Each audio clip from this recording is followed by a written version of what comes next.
Hello दोस्तों, कैसे हैं आप? आपका अपने चैनल में स्वागत है। उम्मीद करते हैं आप लोग अच्छी तरह से होंगे। आज हम आपके लिए कोडिंग डिकोडिंग के बहुत ही महत्वपूर्ण सवालों को लेकर आए हैं। तो आइए सॉल्व करते हैं किस तरह कोडिंग डिकोडिंग के सवालों को हल करते हैं। देखिए, ये सवाल कहा गया है, आपका ये सवाल है, ये कहा गया है, यदि किसी कूट भाषा में पीला को लाल, सफ़ेद को हरा, लाल को नारंगी, नीला को सफ़ेद और हरा को नीला कहा जाए तो इसी कूट भाषा में आकाश का रंग क्या होगा। आपसे पूछा गया है कि आकाश का जो रंग है वो क्या होगा।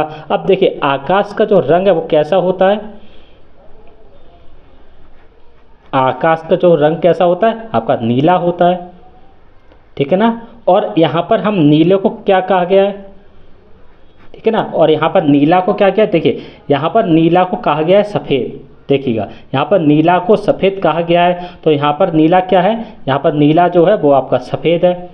तो हमारा आंसर क्या होगा, यानी आकाश का रंग जो है वो आपका सफ़ेद होगा और यही हमारा आंसर होगा। अगर हम ऑप्शन देखेंगे तो ए ऑप्शन में सफ़ेद है, तो इस ए ऑप्शन को हम लोग टिक कर देंगे और यही हमारा सटीक आंसर है। अगला क्वेश्चन देखते हैं। देखिए, अगला क्वेश्चन क्या है। अगला क्वेश्चन है आपका, यदि भूमि को झील और झील को पत्थर और पत्थर को भारी और भारी को स्टेडियम, स्टेडियम को महासागर और महासागर को वर्षा और वर्षा को आग कहा जाए तो क्रिकेट के टेस्ट मैच खेले जाने वाले स्थान को क्या कहा जाएगा। यानी क्रिकेट के खेले जाने वाले स्थान के बारे में पूछा है कि क्या कहा जाएगा। तो देखिए, सबसे पहले आप देख लिए कि यानी टेस्ट मैच जो है, क्रिकेट के टेस्ट मैच कहाँ खेले जाते हैं, स्टेडियम में खेले जाते हैं। तो आपका ये हो गया स्टेडियम, ठीक है ना, ये आपका स्टेडियम हो गया। और स्टेडियम को यहाँ पर क्या कहा गया है, आप देखिए यहाँ पर स्टेडियम, ये आपका स्टेडियम है, ठीक है ना। और स्टेडियम को यहाँ पर कहा गया है महासागर। देखिए, स्टेडियम को महासागर कहा जाए, ठीक है, और महासागर को वर्षा। तो हमें तो स्टेडियम निकालना है, तो स्टेडियम को महासागर कहा गया है, तो यहाँ पर क्या आ जाएगा, स्टेडियम को महासागर,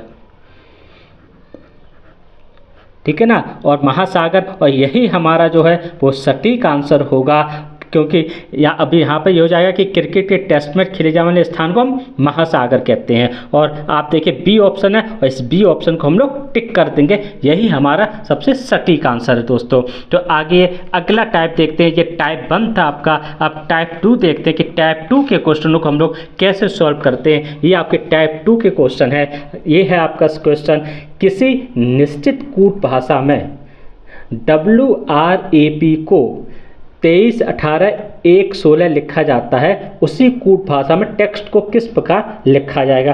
तो आप देखिएगा टेक्स्ट को हम किस प्रकार लिखते हैं। देखिए, टेक्स्ट जो है आपका WARP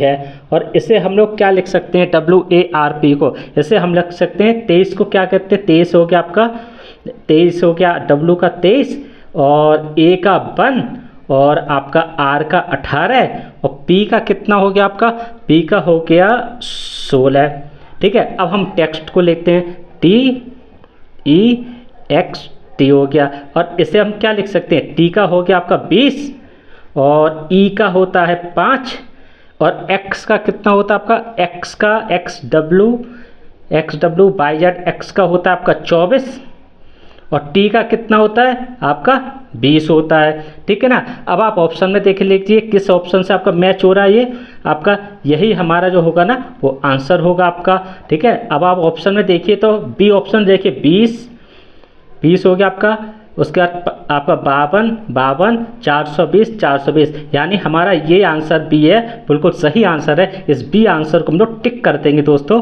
तो यही हमारा सटीक आंसर है। अगला सवाल देखते हैं। अगले सवाल में कहा है, किसी निश्चित कूट भाषा में कोट को 31, 15, 20 लिखा जाता है, तो उसी कूट भाषा में क्लब को कैसे लिखा जाएगा। ठीक, तो कोट को क्या, COAT, और इसे हम लोग क्या लिख सकते हैं, C का कितना होता है, नंबर आता है 3 और O का कितना आता है 15, A का कितना होता है 1 और T का कितना होता है आपका 20 हो गया, ठीक है ना। अब हम लिखें क्या, क्लब को, CLUB क्लब का क्या होगा, सी का कितना हो गया आपका 3 हो गया, एल का कितना हो गया आपका, एल का हो गया आपका, एल का होता है आपका, एल का 12 होगा, ठीक है ना। यू का आपका होगा 21 होगा, ठीक है, और बी का कितना होगा 2 होगा। अब यही हमारा आंसर होगा। अगर हम देखें ऑप्शन में, अगर हम देखें तो ऑप्शन जो हमारा होगा 3 12 212, यानी अगर हम अपना ऑप्शन देखें सी, यानी हमारा जो ये है ये हमारा यही आंसर होगा। और ऑप्शन सी में देखा तो 3 हो गया आपका, 12 हो गया आपका, 212 हो गया, यानी सी ऑप्शन जो है वो बिल्कुल सही आंसर है और इस सी ऑप्शन को हम लोग टिक कर देंगे। अब अगला सवाल देखते हैं कि अगला क्या है। अगला सवाल है, किसी निश्चित कूट भाषा में कार्स को 31 18 19 लिखा जाता है, तो इसी कूट भाषा में माल्ट को क्या लिखा जाएगा। यानी अगर हम देखें तो CARS कार हो गया, और कार को क्या लिखा जाता है 3, सी का 3 हो गया, 3 1, आर का 18 हो गया और एस का 19 हो गया, ठीक है। वैसे ही माल्ट को लेते हैं MALT, एम हो गया, तो एम को हम लोग क्या लिखेंगे, एम को हम लोग 13 लिखेंगे, ए का आपका 1 हो गया, एल का आपका 12 हो गया और टी का आपका 20 हो गया, ठीक है ना। अब हम देखें 13 11, यानी यही हमारा जो है वो आपका आंसर होगा। और ऑप्शन अगर हम देखें तो ऑप्शन में आपका 13 11 220, यानी जो बी ऑप्शन है बिल्कुल सही आंसर है। इस बी ऑप्शन को हम लोग टिक कर देंगे। दोस्तों इस तरह हम लोग कोडिंग डिकोडिंग के सवालों को हल कर लेते हैं। उम्मीद करते हैं आप लोगों को अच्छी तरह से समझ में आए होंगे। अब आप अगले वीडियो में फिर आपसे मुलाकात करेंगे। नमस्कार दोस्तों, लेकिन उससे पहले आप चैनल को सब्सक्राइब जरूर कर दीजिएगा, जिससे नोटिफिकेशन के द्वारा आपको इस तरह के वीडियो मिलते रहें। नमस्कार दोस्तों।